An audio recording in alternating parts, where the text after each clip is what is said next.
Hey, good evening. Thank you for joining us on the Political Deep Dive tonight. I'm Dave Valente. Uh, Lots going on this week, and I just wanted to give a great shout out to a former guest of ours and a friend of the show, Chase Oliver, for his fantastic debate performance this evening. Did us all proud. I've linked on my personal Facebook page the link to the debate if you want to watch the replay of it. I thought he did an excellent job.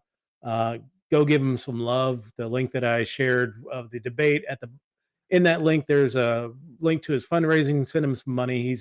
He's done a fantastic job and is going to make a difference in that race. So kudos to Chase and all he's doing in the face of zero party support and just being an awesome person. And kudos to his campaign manager, Tarnell Brown, and all the people that are working on that campaign. So anyway, we're talking about so since June, there has been uh, kind of a rupture within the Libertarian Party and the Libertarian movement.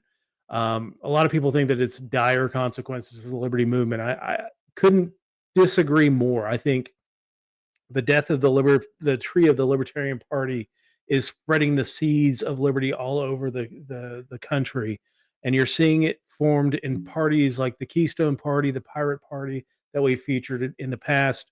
There's a little bit of work with the Forward Party, but there's also organizations that are flourishing, like People for Liberty, and I'll bring on my co-host, the man, the myth, the legend, Dan Fishman, back from an international sabbatical in Miami. How's it going, man? Bienvenido a Miami. Excellent. I'm doing well. I had a wonderful time down at the Students for Liberty convention. It was amazing to see Liberty movement people from around the world come in. The Liberty Students for Liberty group in Brazil is larger than the Students for Liberty group in the United States. Wow. People are flocking to the banner around the world. And I want to give a shout out to Josh Eagle, who put on the best convention I've been to this year. It was phenomenal. Yeah, absolutely. I want to thank everybody who's watching on Facebook, YouTube, Twitter, Twitch. We got folks on TikTok as well checking us out. We got about 10 people on TikTok watching us now, which is great. If you have any questions, feel free to drop them in the comment section. I'll address them as I can. If you're out on TikTok land, push that screen and give it some likes and help boost the algorithm on this show, so we can kind of spread the message of liberty and spread the message of this brand new party that is emerging in the state of Virginia. And I'd like to bring on Stephanie Duell, who is the chair of the Liberty Party of Virginia, and Michelle Friedman. Also, she is the secretary of the Liberty Party of Virginia. Thank you both for joining us tonight. Thanks for having us. Yes, thank you. Yeah, so I like to start off with my guests and kind of get an idea of what got you into politics. What was the original thing that motivated you to get involved in this silly game of politics?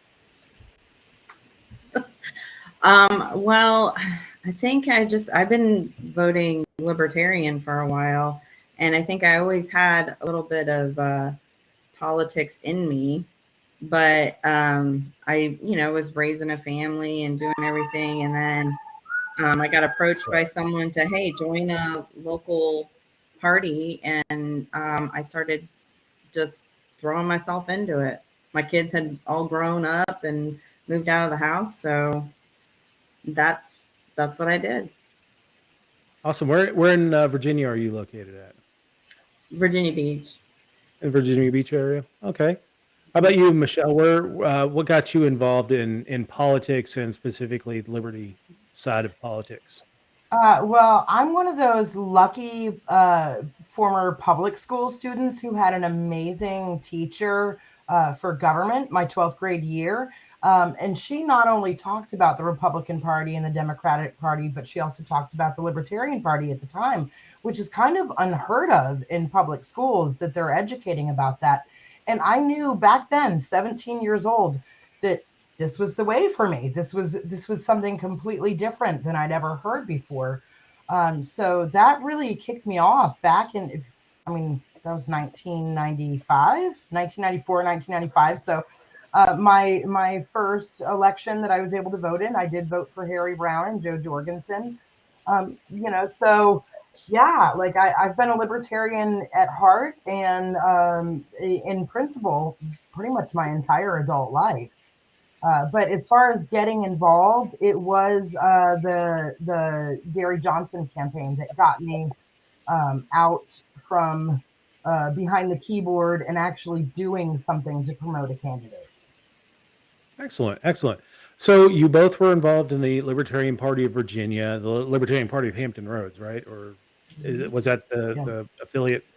Um, so as you know, I know kind of the backstory. I know a lot of the backstory of everything going on, but relate to people. What has happened with, specifically with the Libertarian Party of Virginia, that necessitated the dissolution of that party?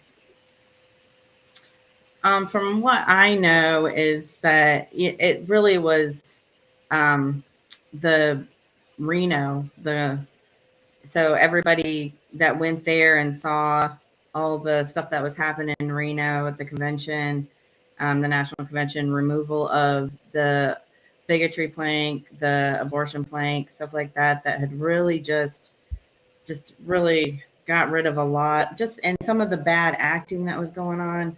Just a lot of people were saying we can't do this anymore. We cannot support the way it is right now.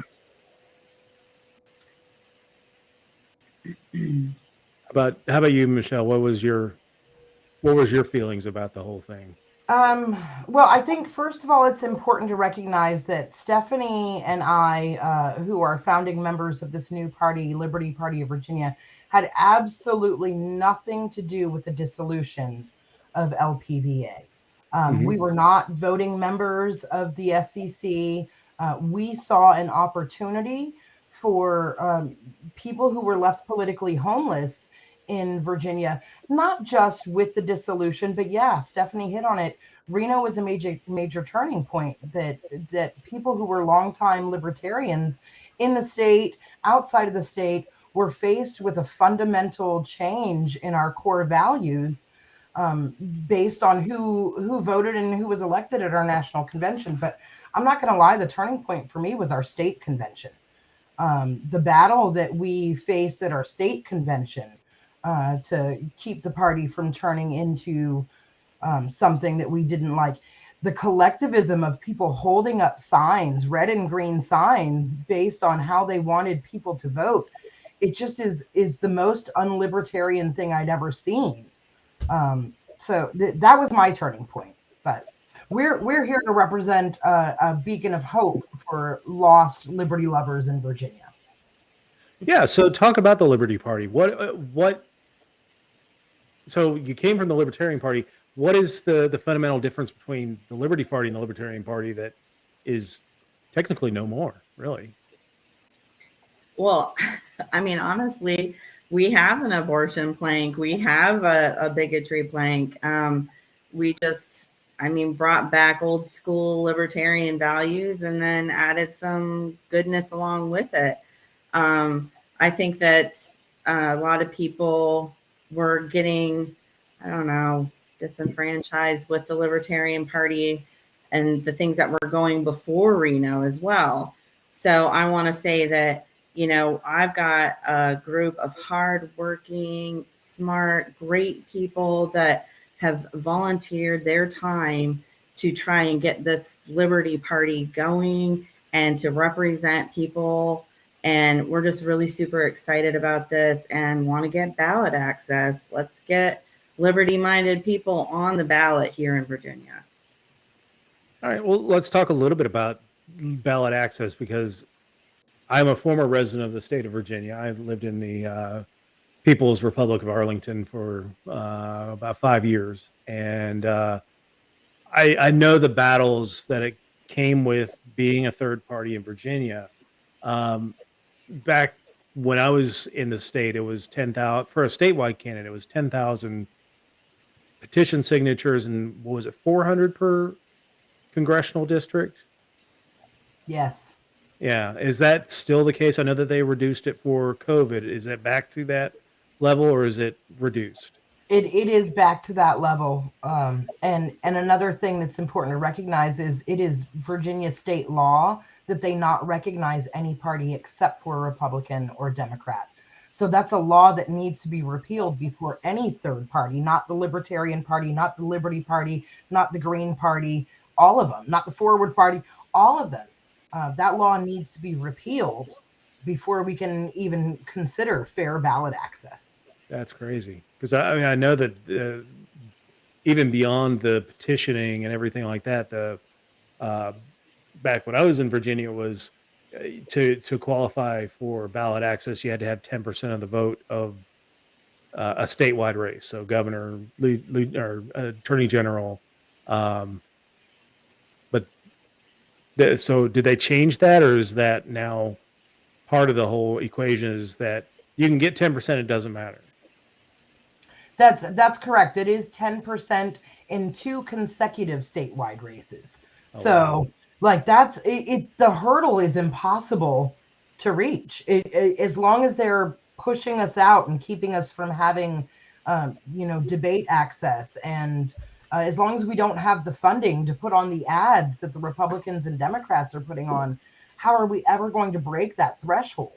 Yeah, absolutely. So, talk about your immediate needs as a political party now, just forming. What do you need from anyone watching tonight who is interested in helping? We need volunteers. We need people who have a little bit of extra time that they can, help us out, help us set up properly. Anybody with some experience would be great. We do have a good group of people that are working for us, but many hands make light work. So right now there's a few of us that are, doing a lot of work, and we'd like to spread that out. And once we can get some of our bank account situations straightened out, we would love to take, members and membership money, or, donations. That's our main thing right now. So, talk a little bit about that. What are the obstacles that you're having with donations and things like that? Just setting up the accounts, making sure we're doing it properly, stuff that I've only helped out with the local affiliate when I first got involved. Michelle and MJ Medler had done a lot of work setting up the new local affiliate. And so I'm just new to this stuff. So I'm kind of letting, Michelle and MJ kind of lead the way. So I think we're playing with using Square for our membership account and our CRM, and then using, once we get the PAC set up, then we will get a bank, to set that up and do that. Excellent. Dan, you got any questions? Well, one of the interesting things for me is talking about, as you guys are going forward, you've got actually, although you're a new party, you're bringing a wealth of experience to the game. You guys have actually gathered petitions before. You've been involved in getting candidates on there. So people shouldn't be worried that this is some new party that's trying to find its way. You're bringing seasoned veterans. Yeah, we have a lot of people that have done this, and they're really helping us out quite a bit. Awesome. And so then another thing that I think is at least worth talking about is that, you guys aren't enemies with anybody. You're offering a liberty alternative for people for whom, saying that bigotry is irrational and repugnant, that's an important thing to say. Saying that, people of good conscience can be on both sides of the abortion issue. Those are important things for you to say. Yes, and I want to say that everybody that has been helping us put this together, and their input and everything, they're on different ends of the libertarian spectrum, and they really, everybody is getting along so great. Just a great work environment. I can't brag about these people enough. Just a great group of people, and I mean, we couldn't do it without them. I don't know if Michelle has any more input on that, or. Yeah, absolutely. I think that this kind of goes back to an earlier question from David. What's different between us and LPVA, and what's different is we are gatekeeping. I'm not going to lie about that. We're being very selective who we let into our conversations. In fact, we're having our very first tomorrow night new member meet and greet, and it was by personal invitation. People who were vetted by founding members who had expressed interest and were consenting to receiving emails from us. So, following that liberty principle of the consent culture, we're being very selective who we let in right now. And we've even gotten a couple of messages from old guard LPVA members who said, well, I don't really like your body autonomy plank because I'm a pro-life libertarian and I feel like that leaves me out in the cold. We also got another comment that somebody didn't like our stance, again, with bodily autonomy on our vaccines, that should be completely voluntary. So nobody is going to be, or we're not going to please everybody. That's the thing. But fundamentally, we will not change our platform because this is our party. We started this. We're not going to change our platform. We're not going to change our principles just to gain membership. Well, and I love the fact that you guys are about the idea that it's about voluntary association. And so, you guys are picking out and saying, these are the people that we are going to associate with. Libertarians for whom these are important issues, this is the place that is home. Libertarians for who, some other things are important issues, there's another party out there. If you're a Republican, you want to make sure that libertarians don't spoil the ballot again. There's a party out there for you. But you guys are all about alternatives and voluntary associations. And I would think that everybody who supports liberty supports the idea of voluntary associations. So it's actually better to have 20 parties than it is to have one. Absolutely. Yep. So Virginia is a strange state. I said that many times. The thing that I hated about living in Virginia and being involved in politics was you don't get off years like you do in other states. It goes from presidential election to right into a governor's race, and then congressional elections, then right into state house, state senate races. So there's never really an off year in Virginia. So what are your plans for 2023? I know the 2023 is a state house. I'm not sure if there are any state senate elections, but what are your plans for 2023? We need to have a candidate. I mean, that's going to be the goal, ballot access candidate. And that's what we're looking for. So anybody that's interested, just send us a message. Our email is info@libertypartyva.org. We have a website, but it's still in the process of being fixed and set up properly. And just let us know if you're interested in liberty, you'd want to join. Our meetings are online right now, and mostly because we're spread across the state. So that's a goal. I don't know if Michelle, did you want to add anything? Well, I think one of the beautiful things about starting a party from scratch is there is no loyalty to labels. So right now we can be looking for candidates all over the spectrum that fit our platform and fit our principles. And we're not requiring them to carry the Liberty Party of Virginia label in order to do so. I mean, I will personally not ever support a Republican or a Democrat while there's not fair ballot access. That's just that's my core, is until everyone can be on the ballot under whatever label, I'm not going to vote for the people who are keeping other people off the ballot because they don't fit that label. But we are very blessed to have a couple of volunteers whose skills and talents are in strategic planning. And right now they're working up this fantastic plan about how to get a lot of those candidates on the ballot next year in all of those local races. So I'm hoping to pick up some old libertarians. I'm hoping to pick up some independents in that process. I'm hoping to sway liberty-leaning Republicans and Democrats to leave their captors, let go of that Stockholm syndrome and run just on your own merits. You don't need their label to be successful. You can just be you. And with Virginia being a state that actually has no party registration, right? Everybody is a free agent every election. So you guys have a great opportunity to really pick up a lot of people. And especially, I know one of the issues that's huge right now in Virginia is school choice. Obviously, you guys have all the stuff that's been happening with COVID, Loudoun County, all of these, big issues. And I think that there's a real opportunity for people to say, you know what? I have a Liberty Party that I can join, and all they stand for is freedom. Right. Yes.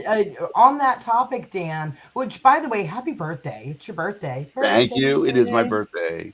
So on that topic of school choice, when COVID first happened, I was scared. I definitely fed into the media frenzy, and I found myself in this private Facebook group with a whole bunch of teachers who were promoting back to school safety and talking about the numbers and school transmission.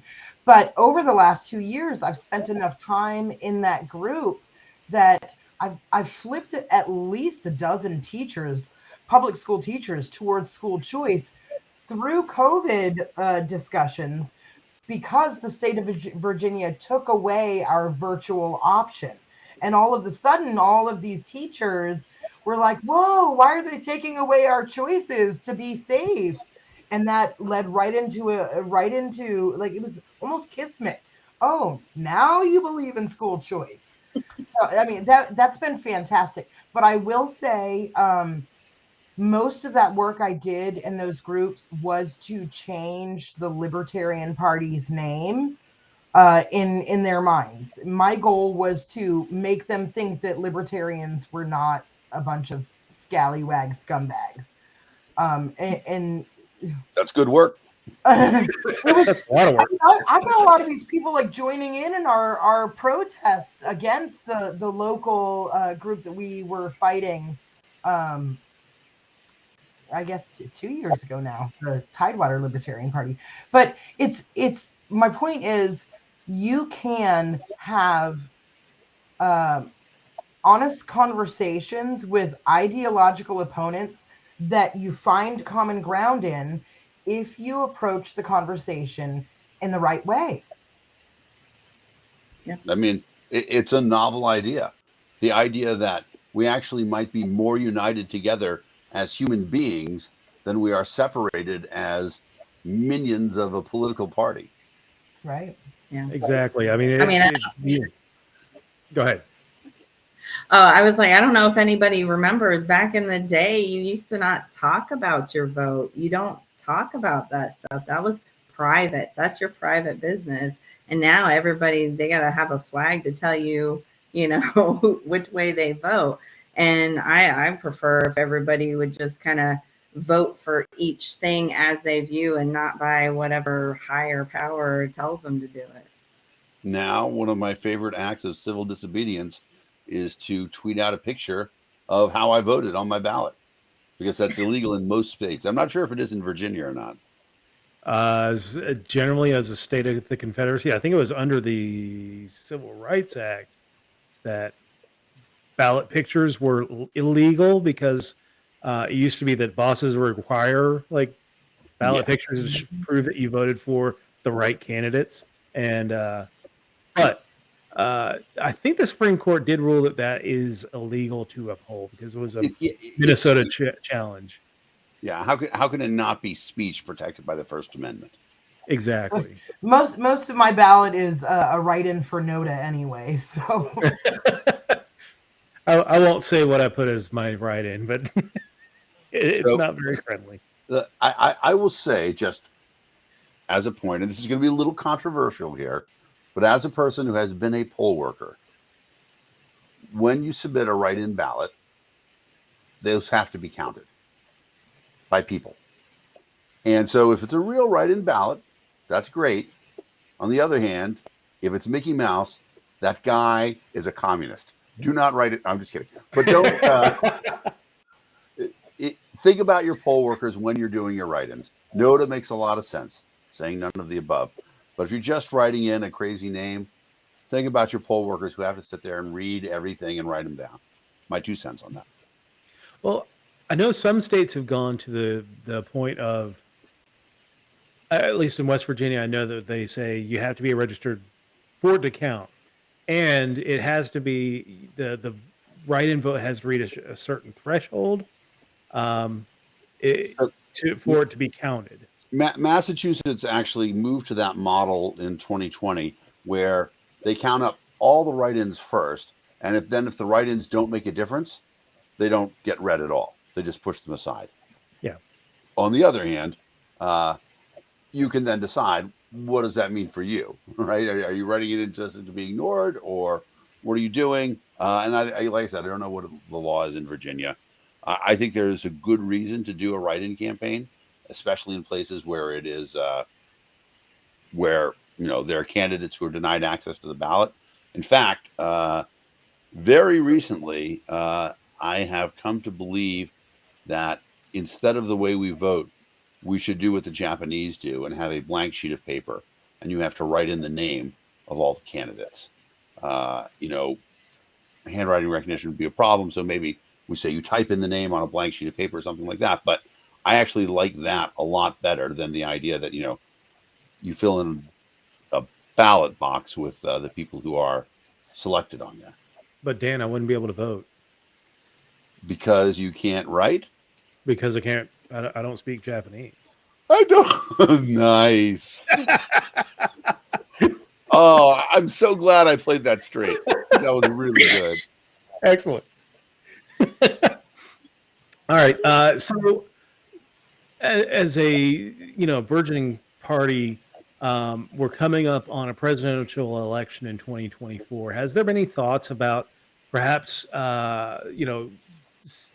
getting with other parties, other smaller parties, to have a joint ticket, or endorsing? Sorry, hey, Furman. Or endorsing a presidential candidate in 2024 and maybe running them in the state of Virginia to maybe enhance the visibility of the Liberty Party name. Honestly, we haven't even discussed that. I don't think we're just so new. I haven't had a chance to look that far forward yet, but I definitely think it's in the back of everybody's mind. What are we going to do? So I will definitely be coming up with something. I'm just not 100% sure what the Liberty Party of Virginia has in stock for that right now. Yeah, I think that there's going to be some candidates out there that are not on the ballot of every state that may be attractive for the Liberty Party. I think we can safely say that no voting member of the Liberty Party of Virginia will nominate Dave Smith. I think that's a safe thing to say. What if he gave you 12 shots? I mean, it's going to take more than 12 shots. You would have to ask me. I've got a liver that could, stand up to those frat boys. Fair. Yeah, I don't think even 12 shots would get me to consider that either. No. Even after 12 shots, even if it was Everclear. Let's see. So how can people get involved? Where should they look and get engaged with you to get involved in the party? Well, we're on Facebook. We have our website that's just a bare bones, one-click wonder. It's libertypartyva.org, and our Facebook, Liberty Party of Virginia, or VA. Yeah. I did look this afternoon and I saw it said Virginia Liberty Party, which I think is something old and defunct because it was like a old Yeah. GeoCities website. I think it was. Yeah. But yeah, so Liberty Party Virginia or Liberty Party VA, is that the website? Yeah. Okay, excellent. You said you're looking for volunteers. You're looking for candidates. As soon as you're able to get a bank account, you'll start looking for donations and things like that. So Yes. definitely be on the lookout for all of that fun stuff. Let's see. Do I have any other questions? Well, is there anything else you want the public to know about the Liberty Party of Virginia? I just want everybody to know that we're not the old, LPVA. We are the Liberty Party of Virginia. We have a lot of libertarians, but like Michelle was saying, well, hey, if you're interested in liberty, that's what we're here for. Freedom for all, not just some, people on the internet who just want to make memes. And we want to do things, accomplish things. We want to make change happen, not just sit behind our computers and talk about it and make things jokes and insults. We were trying to stay as positive as possible. And that's what we are. Michelle, I don't know if you have any. Yeah, I think that's one of the positive side effects of being gatekeepers is that we don't have to worry about internal fights about ideologies. We don't have to waste our time fighting off a takeover. We don't have to waste our time trying to convince the public that we're not those creepy people. We have this team right now, and it's small, but it's mighty. We have this team of people who are really dedicated towards making actual change in Virginia. And, it's really easy to get caught up in the national politics, but we're doing a really good job focusing on what we can actually do in Virginia and not necessarily caught up on what's going on in Senate and Congress and the Supreme Court, because those aren't things we can change. But we can change our local, like right now, my big push is getting hens specifically legalized in the city of Virginia Beach, because we've got this huge opportunity not only to increase our personal freedoms, but to offset the inflation and to be self-sustaining. And it's absolutely ridiculous in a city of 500,000 people that this is one thing. We can't even provide our own food source. So that's something like we're working on that we can actually change locally that does create a more free world right here at home. And we don't get caught up in all that drama that we can't change. We're focused, and we've got a great team. So That's interesting because I remember getting involved when I got involved in the Libertarian Party, I was in the state of Georgia. One of the big things that we would talk about is actually keeping chickens, and certain cities would prevent you from keeping chickens. And there was a famous case of the chicken man of Roswell, who was not able to keep chickens on his property. The town is a suburb of Atlanta, and he was harassed by cops. He would always go to the city council to petition to be able to keep his chickens. They finally foreclosed on his home with all the fines and things that they just stacked up on this guy. The day that the police came to take him out of his house, he blew up the house, killed himself, but he blew up the house. That's that's a man willing to die for his beliefs and his for what he has, and all respect to that dude. But yeah, it seems silly that just those simple things that these are simple battles for liberty that people don't think. They think of the big things. Why aren't we talking about, with our former party mates, all about the COVID conspiracies and all about, the Fed. For most of us, the Fed is a thing that is way out here that nobody ever considers. It's what can I do to make my community more free? What can I do every day to make my community more free? So talk about what do you think are going to be the biggest issues for the Liberty Party going into 23, 24? I think putting our name out there and having people understand that we are serious. This is the deal. This is what we are going to do. We are going to make things happen, and having people believe that we can do this. So what do they say? Proof is in the pudding. So we're just going to put our boots on the ground and get to work and show people, hey, we're doing it. What is everybody else doing? You know, that's what I want people to see, the Liberty Party of Virginia, and say they are actually making things work. They're getting stuff done. Excellent. Yeah, I got your Facebook page up there. Anything else you want to share before we go? Before we go off to the CNN news quiz? Michelle?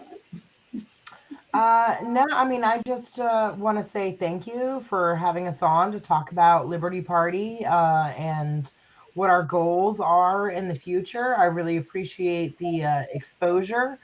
I know that we have kind of been surrounded by some controversy, but I appreciate that we're able to kind of set our own narrative here, that we're not about that drama. We're about doing the work. And if you want to do the work and you want to join us, you are welcome. You know, we're all about the work. We're workhorses. You're either a workhorse or a show pony, and I'm not a show pony. I think you're a little bit of both. Aw, shut up. Let me share our screen. Sharing means caring. So every week we do the CNN news quiz. Since you are our guest this week, so when we bring up the CNN news quiz, we got to, let me pull off that. We got to look at the pictures they show here, because they give us context clues as to what questions we're going to get and maybe the answers. So we're looking at Artemis, looks like, or at least NASA. Recycling of some sort. Joe Biden talking in the wilderness. If a Joe Biden falls in the wilderness, does anyone hear him? No. All right. You got the quiz? Did I win? All right. So it's 10 questions. We try not to embarrass ourselves too badly, but so here we go. So question number 1. How much plastic in the United States is actually recycled according to the EPA? 9%, 65%, 33%, or 90%? 9%. 9. I agree with Michelle. Yeah, I did a debate eating like 10% of it. So in that microfilament plastic thing. Yeah, back in the 90s, I was in a debate about mandatory recycling, and my TikTok fell. One of the things that we found in the mandatory recycling was that most of the stuff that we did in mandatory recycling never made it to a recycling joint because they had no capacity to recycle everything that we put in there. So most of it went to a dump anyway. Sorry about that, TikTok. You guys fell on me. So yeah, let's check out 9%. That is correct. 9% of the plastic in the U.S. is recycled. It includes items you threw in the recycle bin, the EPA says. Yep. Most of that goes into the landfill. Yeah. Yeah.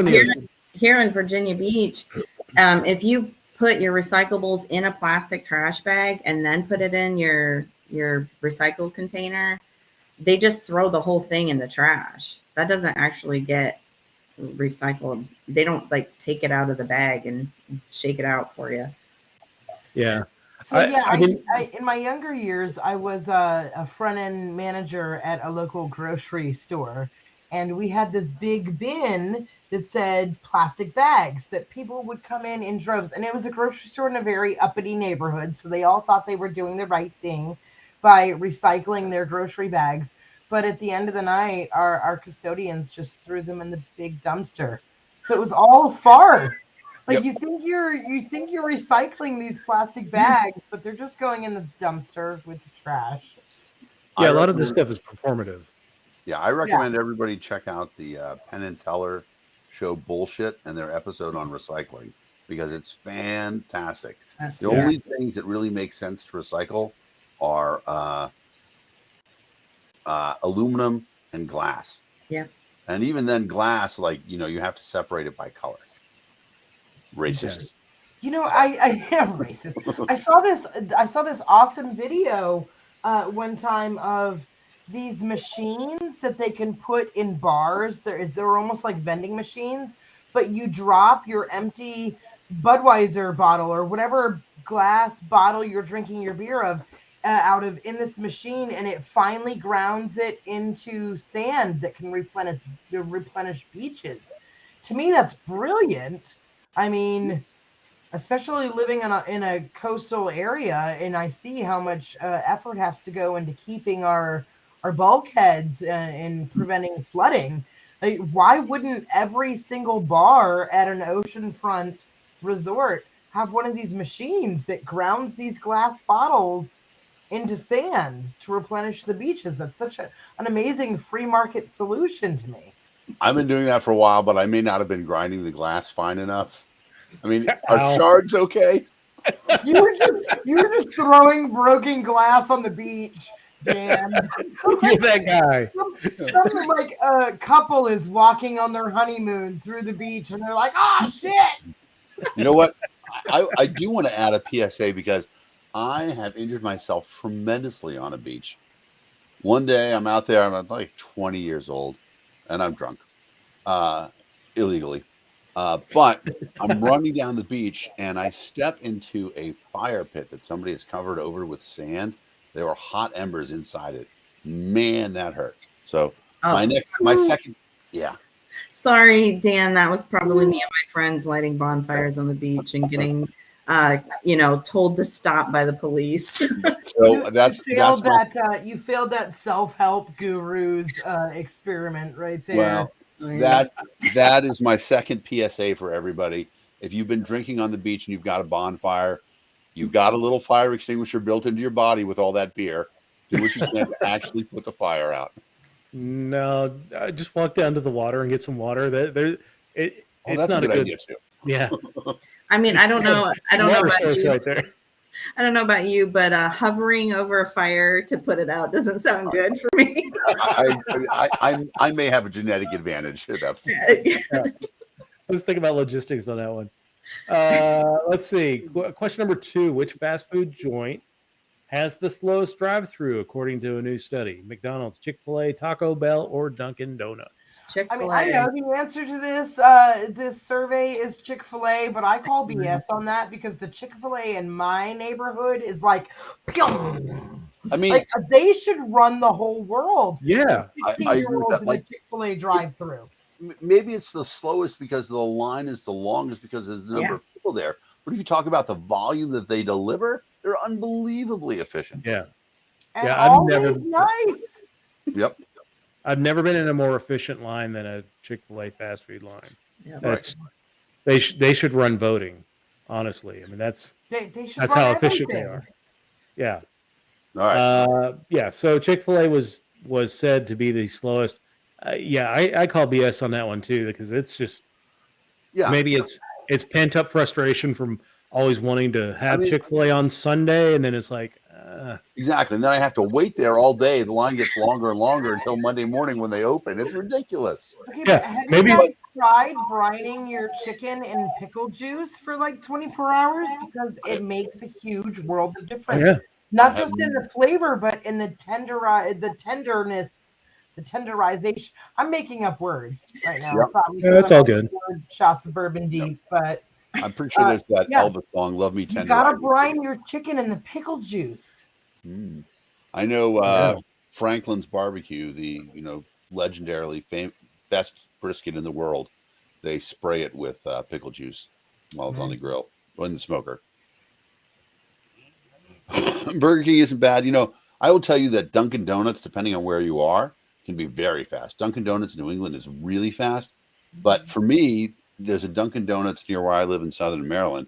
And like everybody goes there and the line is really long. And I get very frustrated. And I don't know if this is true in Virginia, but in Maryland, when you order a coffee, you ask for cream and sugar, they ask how many. I have never had that question asked to me before. And they're like, how much cream sugar? I'm like, I don't know. I just, because in Massachusetts, if you say regular, you say, I want a coffee regular, that means the normal amount of cream and sugar for whatever size that coffee is. So I had no idea, but now I know. Next. Yeah, Dunkin' Donuts across the street from me. I got one like right across the street from me. Slowest in the world. Just absolutely glacier-like. If you buy a Dunkin' Donuts franchise, you don't get to pick where it is. You take the one they give you. They do all the location. But you know what? In the Northeast, Massachusetts especially, Dunkin' Donuts is what you get. You get what you get, and you're thankful for it. And everybody loves them some Dunkin'. Yeah. Well, and there's another place called like Honeydew. Yeah. Honeydew, and they have the best maple glazed bar. Oh man. It's interesting. Krispy Kreme tried to break into Massachusetts a while ago. Dunkin' Donuts crushed them. And then they did a great business school study on the fact of the matter is Dunkin' Donuts is in the coffee business and Krispy Kreme is in the donut business. Yeah. And if you ask anybody who goes to either one, nobody thinks particularly highly of Krispy Kreme coffee. Nobody thinks particularly highly of Dunkin' Donuts donuts. However, ask any business person which one has the higher margin. Coffee is water. Yeah. So, it's a great business to be in. I'm originally from northwestern Pennsylvania, so we have Tim Hortons up there as well. Timmy Ho's, yeah. Friggin' Canadians. Actually, I love Tim Hortons donuts. I'm not a coffee drinker, so y'all can discuss the coffee amongst yourselves, but Tim Hortons donuts, Krispy Kreme donuts. Now, I'm spoiled here in West Virginia, where I'm at, close in the proximity to Maryland. Hagerstown, Maryland has some fantastic donut shops. So, and it depends on what time you want to go get donuts. There's one in the morning that does really fancy donuts, and then they've got this evening shack that's only open from 7 to 11 every night that you can get whatever donuts you want. They're both phenomenal. And if you ever go to Crumpy's, get their donut holes hot. Amazing. Right. Melt in your mouth. Have you ever had Duck Donuts in Virginia?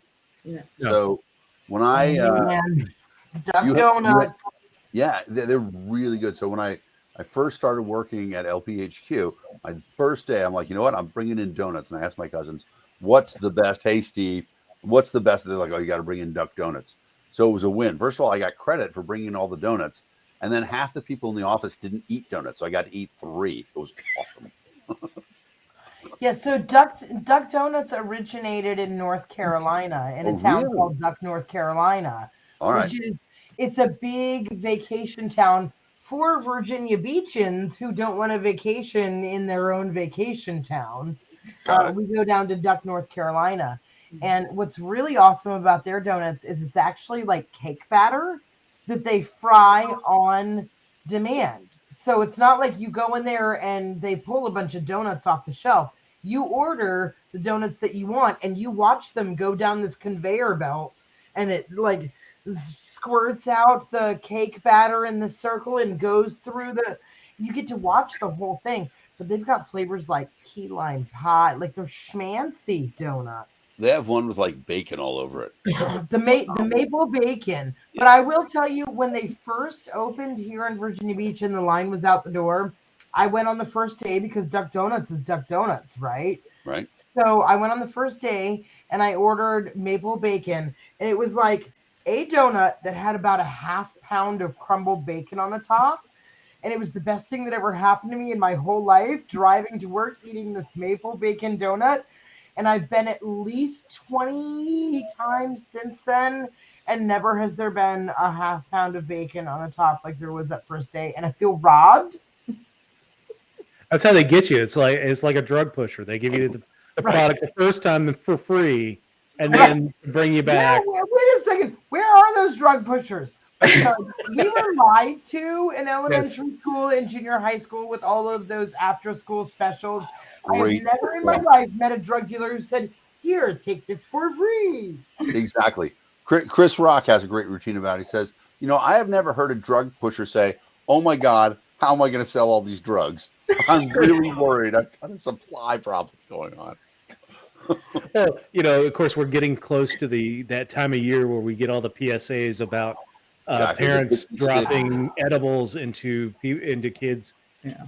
Nobody. I'm putting out this service right here.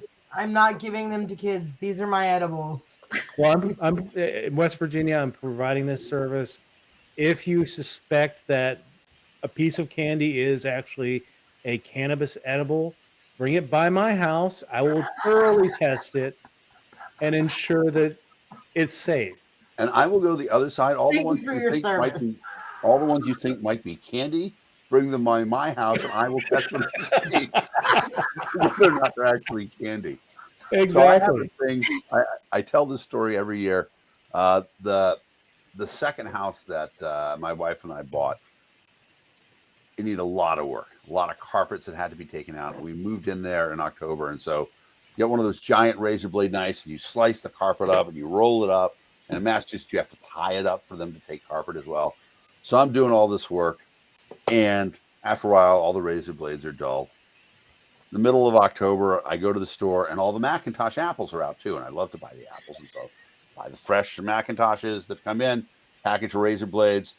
You go through the checkout line with razor blades and apples before Halloween, people give you a funny look.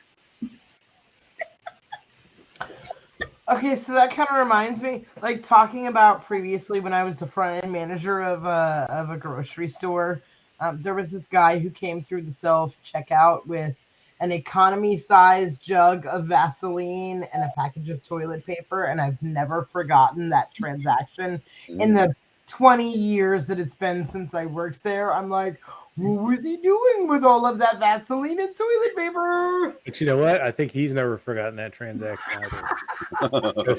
just think about that. That is the perfect segue to a question on a volcano. Right? Exactly. I think we've been stalling on this one because I can't remember this one. Volcano. I don't know this one at all. I don't know this either. Yeah, so a volcano erupted on which European island this week? Santorini, Capri, Ibiza, or Stromboli? I'm going to guess Stromboli because I watched a documentary on Stromboli around Italy and how it's a very active volcanic island. It just makes me hungry.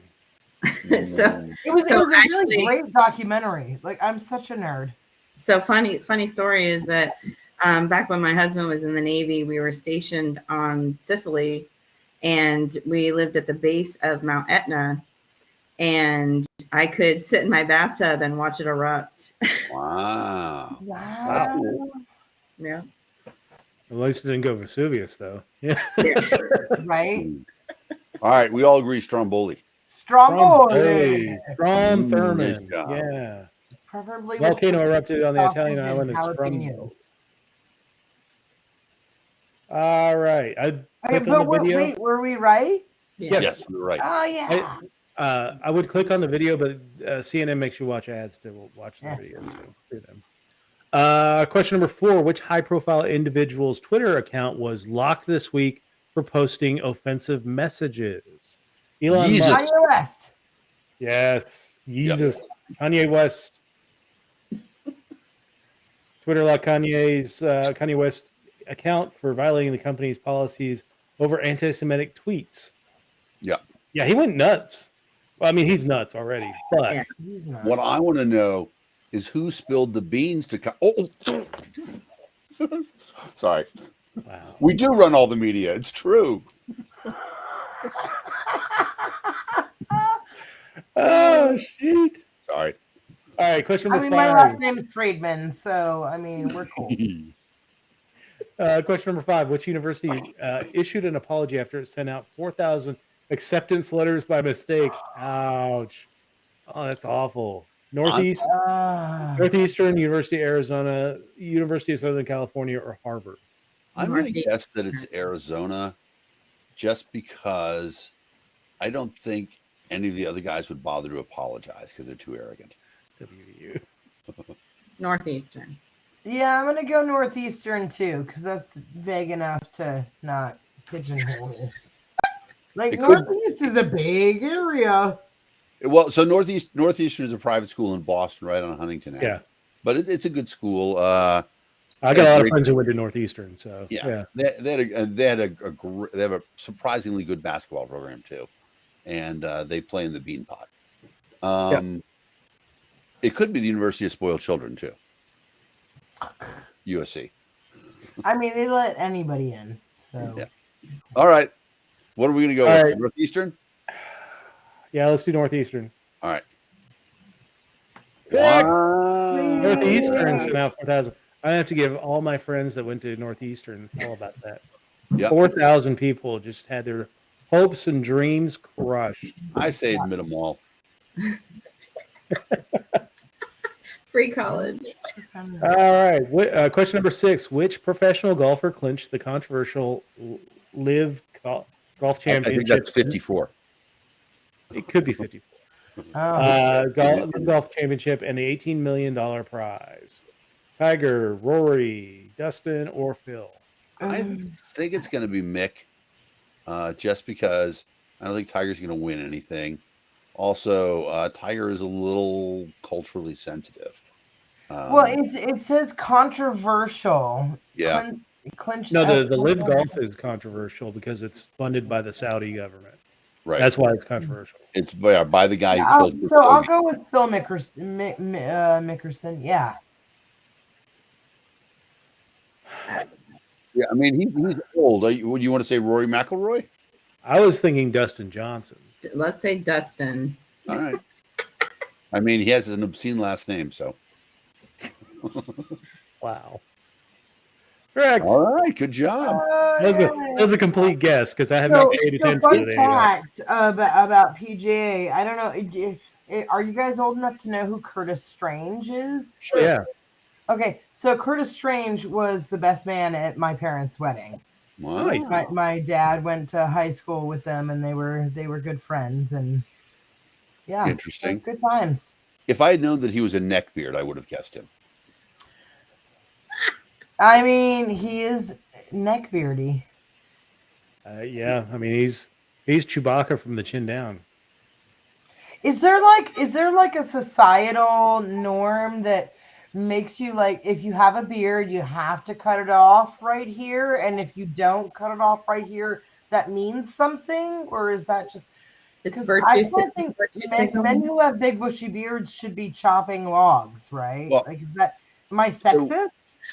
There are two cultures in which that beard is appropriate. One is indeed lumberjack. The other is Unix system administrator. Unix system administrators generally support some really crazy beards, but with a purpose. They will store food in there, other things along the way that they can come back and retrieve at a later date. So I used to always say that beards are like Spanx. Like women have Spanx and beards are Spanx for men's faces. exactly. So true. Like I you see couldn't people feel where this. they have their beard shaved and they're like completely different people. Cat. Wow. I mean, if I completely shave, I look like I'm 12. So I've got to have at least a little bit to not get carded at the bar or to Dave, buy you don't look cigarettes. like- You got time for that in your I life? don't buy cigarettes, so that's not really a big concern.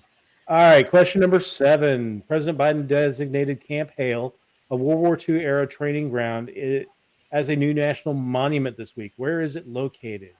California, Utah, New Jersey, or Colorado? I'm gonna cut out New Jersey Colorado? immediately. Look at all those Right. mountains. Yeah, It Colorado. is Colorado, because because it was like some national. Yeah, exactly. Yeah, we're awesome. Look at us. We're great. Well, Utah's got quite a bit of mountains too, so Yeah. but And Mormon. true. Question number 8.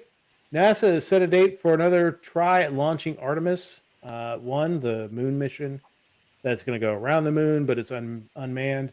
How soon could the attempt occur? I have not been paying attention to this. November. Me neither. I don't think. As early as November, that's like 2 weeks. I don't think they're going to do it in November. And January, I think, is too cold. Just after the Challenger thing. So I'm going to go with March, but November. could be November.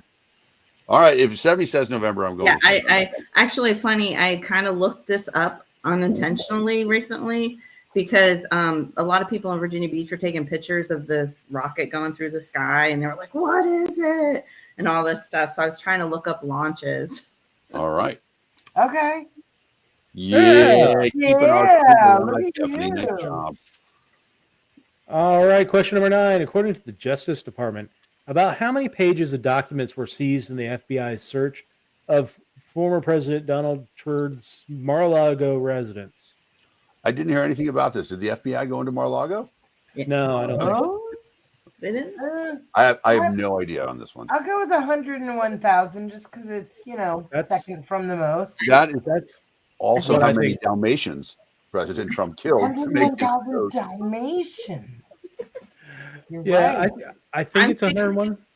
I'm saying 20. What is it? 21. 21,000. Yeah. See my vest. You better be see my vest, 101,000. made of real gorilla chest. Sorry. I'm about to tell you Definitely guys goes about that the really long gray eyebrow hair I get, who I call Cruella. I Pops out of nowhere. Like every 3-4 months, I'm like, holy shit, I've got like a 2-inch long pure white eyebrow hair. What the fuck? That's the one thing they don't warn you about adulthood is the random hair. I think it's there's I can't remember who does it, but somebody does a great routine about the fact that the definition of when you're getting old as a man is when you stop growing hair in places where you want it and you start growing hair in places where you don't. Like in These your ear hairs, hole? I don't know what the hell they are. And- Nose hairs. That's the worst. Well, so nose hairs, like there's an evolutionary reason for that, right? They help to filter out things and stuff like that. Right. But hair right here on my ears, that does nobody any good ever. Why is that there? It's to Filter stop you keep your from ears hearing warm. the bullshit. Mm. It's to keep the bugs you out. don't hear the bullshit, you're happy, right? Maybe. All All right. I thi- All right. I think we're stalling on this one. 101,000 or 20,000? 20. 101,000. Dave, you're gonna have to decide. Dan, what did you say? Well, wait. If Stephanie said 21 and Michelle said 101, I'm gonna go with 51. You're going in there, split the difference. Look at you pleasing all the ladies. Dan's pleasing all the ladies tonight. Exactly. All right, James Savina broke the tie. He What'd says James say? 20,000. All right. So we're going to go with 21,000. I think it's 101,000, but Nice job, all James. right. Nice job, James. keeping the streak James is a alive. Smarty, huh? Yes, spooky. Oh, this one I do know, sadly. Yeah, question number 10. Which band announced this week it's dropping a new single and will reunite for a tour? NSYNC, One Direction, Blink No, 182. it's going to be Blink 182. Right? Blink. Yeah. It's Blink It is 182. definitely Blink 182. But Yeah. are you aware of the fact that One Direction was actually a phallic name deliberately? No. One Direction? No? All right. No. Seriously. So, like, it came out in some marketing documents that, it's a Wonder Erection. One Direction. I see. I was thinking One Direction, like I- out the it poop just- chute and not in. But All right. Blink 182 is coming back. Very exciting. we Yeah, got 10 out of 10. 10 out of 10. We're going to have you guys back on. Yeah. We're awesome. Because last week when you guys weren't here, we were like at 70%. So this is much Yeah. better. All right. And it was so bad, Dave chastised me off the air later. So Yeah. I'm glad I mean- you guys were here. I cried. Yeah. No, you didn't. Right.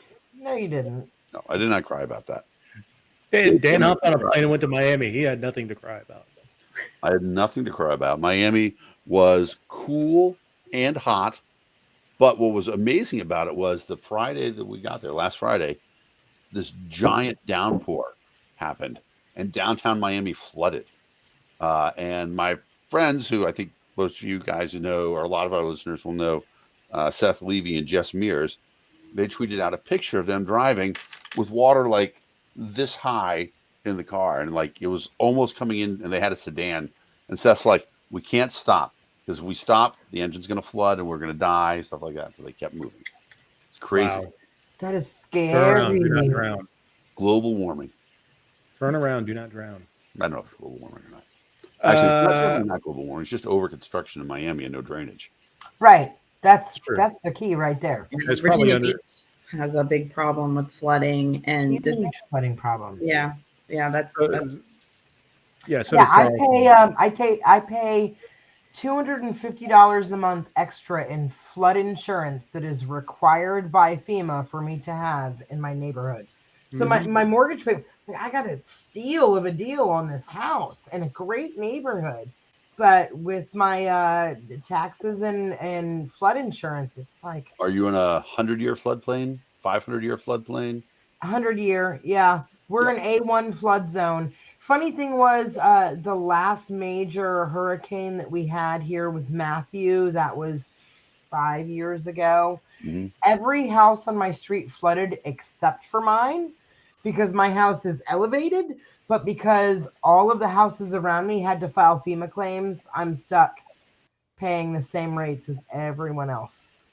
I don't think it was even a hurricane when it hit. I think it was like a It tropical was a storm. tropical storm, but it did this Yeah. weird loop-de-loo. Like it came up the coast and then turned around and went out to sea, and everybody said, "Oh, we're good to go," and then it went whoop back So- in. And My sister, during Hurricane Harvey in Houston, and Houston floods terribly all the time. But all the time when it flooded before, their house had never flooded. And so Harvey comes through and their house hasn't flooded again, but they had stocked up. And so they invited everybody over for a We Survived the Hurricane party. And then the next morning they wake up and there's water in the house because the Army Corps of Engineers had essentially blown a couple dams upriver and flooded the rest of Houston. So she assembles all the kids. At the time, her oldest is 13 and her youngest is 4. And she's like, all right, guys, we're going to go up to the second floor of the house and we're going to camp out in the house. And they're like, oh, we're going to camp out in the house? That's awesome. I can't believe we're going to camp out. Can we use the sleeping bags? Yay! She says, okay, kids. Now, the other thing about it is that, okay, all your battery chargers for your tablets and stuff like that, mommy's going to keep all of those because mommy has, she's like, well, what happens when our tablets run out of power? She's like, well, don't let it. We're gonna die. We're gonna die. That's when it was an emergency. When screen time was threatened. Yeah. Yeah, I don't know how kids today, like if there was ever, like a electromagnetic pulse weapon that was used and burned out all the electronics, how kids today would survive. What is it? That's a Carrington event? Yeah, I think so. That's an interesting thing for the people who don't know. In 1880 something or other, a giant solar flare burned out telegraph lines and phone lines across the United States. But things are a lot better insulated And now. Northern Europe, yeah. Exactly. Yeah, a lot of stuff's buried, but still, one of the things that precedes a nuclear blast is a electromagnetic pulse, which renders a lot of things useless.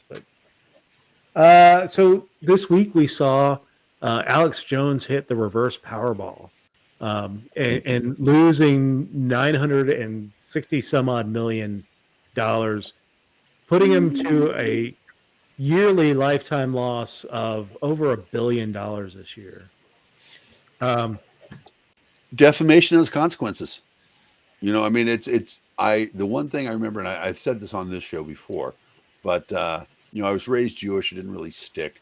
But one of the things I remember my rabbi saying very clearly is like the 10 Commandments doesn't say don't lie. The world needs little lies. If somebody asks you how their haircut is, you can say, that looks great, even if it doesn't look great. God's not going to be mad about that. But it says, do not bear false witness against your neighbor. That is the most heinous thing you can possibly do. That's what Alex Jones did. He made up a bunch of bullshit that really hurt people purely for financial gain. I mean, and he did it for years, and Yep. you know, a lot of people this week that are supporters of his have made the point that, well, he was denied due process in this trial. He wasn't allowed to talk about the you know, whether he was guilty or not in this trial, but it was because he had already been found guilty of defamation. Right. And then his lawyers, the reason why they gave a summary judgment on this thing was that his lawyers have throughout the entire case uh, failed to deliver the subpoenaed documents, the things that have been requested by the judge and the prosecution in this case, and don't piss off your judge. Like, if you're ever going to court, don't piss off your judge. Yes, sir. No, sir. Yes, ma'am. No, ma'am. Thank you. You know, answer all the questions. Because if you piss off your judge, you are going to, they're going to find a way to make you lose. So, I mean, it was well deserved. yeah, I don't have a problem with it. It will be interesting to see how much he ends up paying. You know, he's obviously going to declare bankruptcy. On the other hand, there are all sorts of provisions to garnish somebody's future earnings. Mm-hmm. And I suspect that's what they're going to try to do, with the idea that then they make it so that any alt-right organization who wants to have Alex Jones speak to them understands that they actually are going to be paying the survivors' families. Exactly. Well, you know, I'm going to be on the lookout because maybe some cheap studio equipment is going to be on the market soon. Nice, So, nice. you know. Where is his studio physically located? It's in Dallas, I think, somewhere in Dallas. That's a long way to go. Yeah, but you know, quality equipment for on the cheap, you know, might be worth a trip. Fair. What else is in the news? Let's see.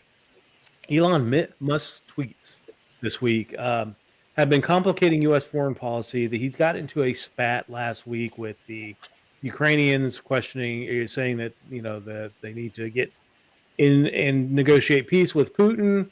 The ambassador, I believe the U.S. ambassador, the Ukrainian U.S. ambassador, told Alex Jones to fuck off. And now, No, not Alex Jones. Not Alex Jones. I'm sorry, Elon Musk. Yep. Elon Musk responded because he currently his Starlink satellites are the only reason Ukraine really has any internet service in the country right now. I mean, I think the western part of the country is a lot better off than the eastern part of the country, but Well, was and like, frankly, well, I mean, it's a okay, military. I can. It is a military asset as well. You know, there's a lot of units in the field that are connected via Starlink. Yeah. So, you know, he said, yeah, I can fuck off if you want, and pull the Starlink and start charging you for it because he hasn't been charging the Ukrainian government or the U.S. government for it. So, I mean, I see both sides on this, but you know, I think that one of the things that liberty people agree upon in general is the famous phrase "fuck around and find out." And so, you know, here you go. When you threaten the guy who has been giving you high-speed internet for free, not you, your whole friggin' country, your military who's engaged in conflict, maybe you could be a little more polite when you disagree with it. yeah. That's my thing about it. You know, Well, James, go ahead, Stephanie. Also, you know, don't put all your eggs in one basket either. Like, I mean, you're going to rely on this guy. And I mean, that's a little bit much to put your whole country's hands in, you know. Yeah. I mean, I really do think that, you know, especially in the East, they don't have any other alternative. You know, there's nothing else that they could do out there. I mean, there's, I can't remember what the Canadian one is. There's, you know, a Canadian service like Rogers or something like that does some satellite-based internet, but really you can only get hockey and lumberjack reports on it, and so it's not really that useful. Does anything really matter outside of hockey and lumberjack? Exactly. Well, you got to think about maple syrup too. Yeah, Ooh, it is fascinating to watch, and we've talked about this a little bit more. One of the other things that's been happening in Ukraine in the last couple of days is you see violence at Russian recruiting centers. And today the report came out of the Russian impressment gangs, where they essentially are grabbing men off the street, and they wake up in jail/army. Yeah. And boy, that's some pretty crazy stuff. I mean, obviously we fought a war with the British over that, of the impressment of American sailors off of our ships. I can't imagine that he thinks that I read an interesting editorial where somebody suggested that this is actually his end game all along, is essentially the ability for him to grab the true dissidents in his country under pretense of sticking them in the army and suppressing things. I don't buy that. There's a long way to go for that. And he spent, I don't want to say blood and treasure, but certainly the lives of many young Russians who didn't deserve to die. Yeah, he could have disappeared people off the streets all along and not. Yeah. Well, there would have been international condemnation. It wouldn't have galvanized the entire planet against him. Right. Exactly. And it's interesting because there is there's so much stuff that the true dictators are getting away from, getting away with.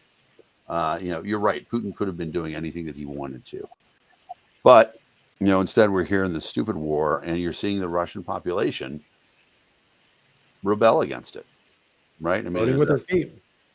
Yep, voting with their feet. The shootout at the recruitment center that happened yesterday. There was a firebombing, I believe. So that's a strange thing to see happening as well. I think this is a difficult crossroads for ideological or philosophical libertarians versus political libertarians. Is, those of us who are philosophical libertarians could very easily go off into the woods and live by ourselves and have a free life. But those of us who choose to stay in city centers and in civilization to fight for the freedom of others, like, there's a very distinct difference. I can go have my own freedom, but I choose to stay here and fight for your freedoms too. Yeah, that was an interesting thing at the Students for Liberty conference. I mentioned the fact there was a large international population there. American members of SFL generally, aren't thrilled about American involvement in Ukraine. Now, I think some people are saying, okay, there's something we have to do, but they're very guarded about it. Whereas European members of Students for Liberty are generally like, yeah, no, this is it. If we don't all band together, who said the quote? Audience, you can look it up for me. Who said the quote? If we don't stand together, we shall surely hang separately. Oh, that was Franklin. Ben Okay. Franklin. So that the Europeans are really into that, but Europe has lived with the Russian threat for a long time, and certainly their parents for a long time lived with what they believed was any day now the Russians are going to roll through. And as I asked Dave last week on the show, how many communist countries were there before World War II? Just the Soviets. Just one. So all the other countries were taken over, occupied by the Russians. So Europe's lived with that threat for a long time. But they were very interested in mergers and acquisitions, because they before War II they did start pulling most of their constituent republics that ended up being the full Soviet Union by the start of the war. Right. Crazy stuff there. Yeah. Next story. I entitled this "Excuse Me While I Whip This Out." The Saddles quote. Herschel Walker displays a fake badge during a Friday night debate with Raphael Warnock. We started the show off with the debate that Chase Oliver, who's the Libertarian candidate in that race, did a phenomenal job. But this one, I really wanted Chase to, at some point during the debate, pull out, I am a member of the Dick Tracy decoding team. Secret messages when they come out, I've got my wristwatch, etc. well, he did a TikTok live where he had a Starfleet badge. Yes. I wanted him to do it in the televised debate, though. I think it would have been pretty funny. And I think it would have gotten national coverage, too. At least, well, yeah, I mean, I get why not doing it, but Yeah, I get it, too. At least put the badge on. Put the Starfleet badge on while you were doing the debate. I think that would work. Exactly. And then just end the debate with live long and prosper. Nanner. Fuck the Klingons. Yeah, so that campaign, that Herschel Walker campaign, has just been it's. I mean, for comedians, it's the gift that keeps on giving. Oh yeah, Except that there's this scary thing about it at the end that he could win. it's close enough. Yeah, Yeah, it's so, and you get to well, and people are going to complain about Chase when it comes to election day because the likelihood right now is that it's going to go to a runoff, which means Yeah. 6 more weeks of political ads. It's like Groundhog Day. There's nothing like if there's ever a state that is ripe for the idea of ranked choice voting. Yeah. Georgia would be it because they do have this. You have to get 50% plus 1 to win an election outright. right. And rather than make people go now, I know the television stations and the newspapers and all those radio They love it. will be against ranked choice voting, but because they get 6 more weeks of political ads out of this. But Exactly. There's so you much. got it. Right. You know, the United States, Americans spend more in a 4-year cycle on political advertising than the GDP of all but the top 21 nations. It's crazy. Yeah, it is. We're And phenomenally wealthy, and we throw it away on crap. yeah, exactly. But yeah, this 6 more weeks after this, Herschel Walker. I mean, hopefully Chase gets into the runoff. Right. You know, I hopefully, do like the fact that there was a character named Herschel on The Walking Dead, and he became a walker, and so that Herschel Walker campaign is going out around now. It honestly, that was the most tragic death of all of the Walking Dead characters. Like, I don't care that what's her name, Rick's wife died. Yeah. After, like, that didn't even touch me anywhere near as much as Herschel's death did. That was my heart. I didn't like that. I didn't like Glenn in the baseball bat either, though. That was not a good death. Yeah, but Glenn should have died like 16 times before he actually did. So Fair. that's an interesting question. I don't know that it's illegal to whip one out because it'll However, make most, impersonating a police officer is definitely a crime. it is. And I wonder if they could have lured him into that. I wonder if he's It really could I have. think it was like a neighborhood watch for his HOA, and they gave him that little badge for his neighborhood watch. it was a That's sad. celebrity thing. It wasn't even a neighborhood watch, right? He was given an honorary badge by some sheriff for brushing his teeth and going to the dentist every once a whatever it was. It was a perfect He attendance probably award. up at the Dollar Okay, Tree. I give you an honorary badge for the Vagina Caucus because Exactly. it worked really well with all of the women in the liberty movement, and so Oh, you're I thought you were going to say Vagina Caucus members, which interesting. is actually a thing. That's actually a caucus. Just so you know. Excellent. Well, then let me pull mine out. I thought Your let me badge whip or it your out. vagina? Yeah, let me whip this out. Let me whip this out. By the power vested in me by the Honorable William J. Lepettimore. I have watched that movie. No way too many wedge times. is Yeah. the reason. Let's see. The young prime ministership of Liz Truss is on life support after really just a series of missteps. Since she took power, she won the Conservative Party vote to be the next prime minister. She was just before Queen Elizabeth died. She was named prime minister and granted a visit with Queen Elizabeth. Like was it the day before she died or the 2 days Yeah, the before day she died? before, literally Yeah. 24 hours. Yeah. So it's not been long, but she's just a series of missteps since it's happened. It's Her all part of the chancellor, plan to bring Boris Johnson back. boy, she had to fire the chancellor of the exchequer, which is just a fancy name for a treasurer. Right. The head of the Department of Treasury as a analog to the United States, Right. He because writes of big his. checks. Yeah, because he had was trying to do tax cuts and things like that to gin up the economy in England, and people are revolting over that idea. So she's fired him, brought in a new guy who's not going to do tax cuts just yet. But how long would you say that Liz Truss lasts in England? I mean, the interesting thing about it is that where are the Tories going to go? So, for people who don't know, the way general elections work in the United Kingdom is the party that gets elected is given a term for up to 6 years, but they can at any point in time when they want to say, you know what, we're going to have another election right now. And I think that it's like a 180-day minimum. But so when Liz Truss became prime minister, they didn't actually have an election. The Tories maintained the party, and they just changed who is their prime minister. So I don't think the Tories want to replace her with anybody else.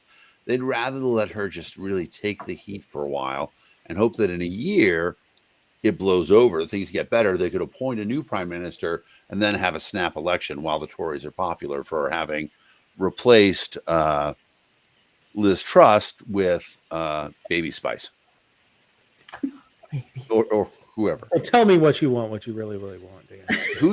Wait, which one is? I mean, can we get one of those face swap videos right now? I will do one after the show for everyone's enjoyment. With what is her name? Emma? No, who's? I can't remember her name now. Which hair color? The one who's married to the F1 guy. Jerry Halliwell. Oh, that was so the Ginger redhead. Spice. Yes, yeah. Okay. Yeah, she is. She's married to a really famous guy who runs the Red Bull racing team, and they just won the world championship again. Right. But she also has an amazing song. For those of you who like singing, search for All Together Now. It's a game show, and one person sings, and there's 100 judges up on the wall. And if the judges like what you're doing, they join in and they start singing with you. Awesome. So look for All Together Now on YouTube. It's just a great show to watch. All right, Dave, as usual, I have taken up way too much time with useless crap. But I only did 2 beers this time, so. Yeah, only 2. Last story of the evening, Vincent van Gogh's sunflowers were attacked by an oil... basically, it's a group that's protesting the handing out of contracts to North Sea oil drilling. They threw tomato soup on this famous sunflowers picture. From what I gather, they can fix the painting. The problem is they damaged the frame around it, which was like the original frame that was with it. It was like, why? So, who thinks that this is a good way to get your point across? Destruction of property is not cool, right? But from what I read, they specifically picked this painting because they knew that there was a glass covering on it, and they didn't want to cause extensive damage. So what was the point other than maybe getting your 15 minutes on camera? Well, that, and then the other thing about it is it comes to, the reality of what is modern art and what do we know. You can find a lot of people, and I'm going to plug my friend's book here, Anthony Amore, Stealing Rembrandt. He's the director of security at the Isabella Stewart Gardner Museum, where a bunch of Rembrandts and other pictures were stolen over 30 years ago, and they've never been returned. But the Mona Lisa was famously stolen, I believe, in 1911, and it wasn't actually recovered. Somebody returned it, and they're like, "Oh, thank goodness they returned the original one." The funny thing about it was the Eiffel Tower had just gone up in Paris as well at that point in time, and the Parisians hated it. And there was an editorial written at the time when the Mona Lisa was stolen saying, perhaps the thieves could be persuaded to take the Eiffel Tower next, which I always thought was funny. But so, it's sort of this tacit acknowledgement that the Mona Lisa that's hanging in the Louvre is not really the Mona Lisa, right? It's whatever somebody wanted to return. And I think a lot of you know that when I made my first billion, I created a replica museum in Nashville. It's a replica of the Grand Pyramid of Cheops, and I put in the best replica of all the world's great art that I could make. So there's a statue of the David in there, and I actually have a copy of You sunflowers. made a statue of me? Yes, Thanks, the man. David. Awesome. Yes, and I want you to know, the artist I brought in was very generous. Thank you. I appreciate that one. So, You're so funny to me. but I mean, that's the thing, is that, you know, the world's great art. I mean, and this is. I mean, we can go off on NFTs if we want to, but you know, artists.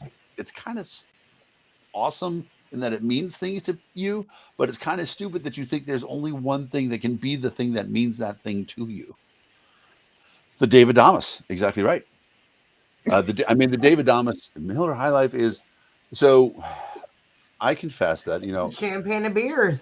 I will buy. So for those of you who were on last week, you remember I was drinking the Sweet Baby Jesus chocolate That is peanut butter so porter. good. So damn good. Not in the can though. You got to pour that into a big open mouth glass and get all of that chocolatey, caramelly. I did aroma. have a glass, and this is the can that's left, and I What's a tried- non-open mouth glass? I Look, right, can't. I can't. Shut up, Stephanie. right. Don't make Michelle mute you, Stephanie. Mm. James is right. Miller is the champagne of beers. And one year when I was coaching lacrosse, my team, the kids that I was coaching, got their parents to buy me. They bought me a case of Miller, the champagne of beers, and a case of Andre, the beer of champagnes. So Yum. I still have a lot of that Andre left around if anybody wants it. Yeah, Andre's pretty brutal. Oh, that's terrible. That is Yeah. terrible, Dave. That's the note we should go out on, I think. And you know what? We didn't do the thing that we're supposed to do every show. Talk about my YouTube channel. Yeah, guys, think Dave could have been your kid. He needs subscribers. He needs to find a way to monetize this thing. There's that button right down there, right? The subscribe button. Click subscribe, click the bell to get reminded along the way. Those numbers make a difference. We get up to 10,000 subscribers. Dave starts getting paid $5 for every 1,000 views of these videos. So that's a pretty reasonable number. Watch the videos, subscribe, share them out. You know what, Dave, what's a chance you could throw together a quick little video to tell people how they could subscribe and convince them to subscribe and something like that? Hold on a second. Something like that.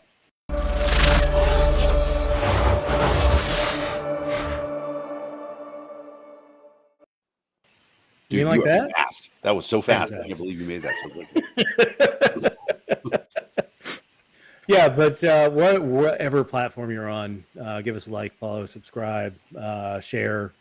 It all helps us out. If you're on TikTok, pound that screen for the little hearts to come up, and it just boosts the algorithm, and it gets this in front of more eyes so that people can come out and check out what's going on here, and we really appreciate it. So, but And the thing is, our show is funny. We have great guests on. When we are grateful to Stephanie and to Michelle, because you guys brought a lot of knowledge here. We're very appreciative of that. yeah. Aw, shucks. Hey, we got 10 out of 10 on the news quiz. I'm always happy when we do that. That was awesome too. Yeah. Yeah. But we do bring smart guests too. I agree. We do. And everybody contributed too. That's what was awesome about it. Everybody had a piece of that, even the audience. Exactly. Yes, it was magical, Exactly fantastic shit. Yep. Excellent. All right, Michelle, Stephanie, any final parting words? If we want to Just join the check Liberty us Party out. of Virginia, Yeah, check us out on Facebook, Liberty Party VA. We have Twitter. We have actually we have a TikTok set up too, but we haven't messed with that yet. Instagram. Y'all can duet with me anytime. I'm kind of too old for TikTok, and my kid is too young for TikTok. So if anybody wants to come do awesome stuff on our TikTok, that'd be great. yeah. But Yeah. So I mean, we're a different alternative to the Republicans, the Democrats, and the now defunct LPVA.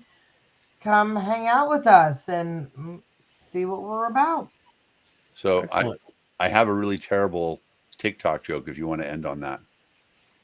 Heck Okay, yeah. what is it, Dan? All right. So it's during World War II, there's a prisoner of war camp, and the commandant makes all the prisoners line up every day and look at the clock up on the clock tower. And as the seconds go, they go tick tock, tick tock, tick tock. Well, there's one guy, he's like a rebel, and he sits there and he goes tick, tick, tick, tick. And the commandant comes up, he says, I warn you, we have ways of making you talk. Thanks, folks. No. I'm sorry, ladies and gentlemen, but we'll see you all next week on the Yeah, Political bye. Deep Dive. Bye, everybody. Thank you.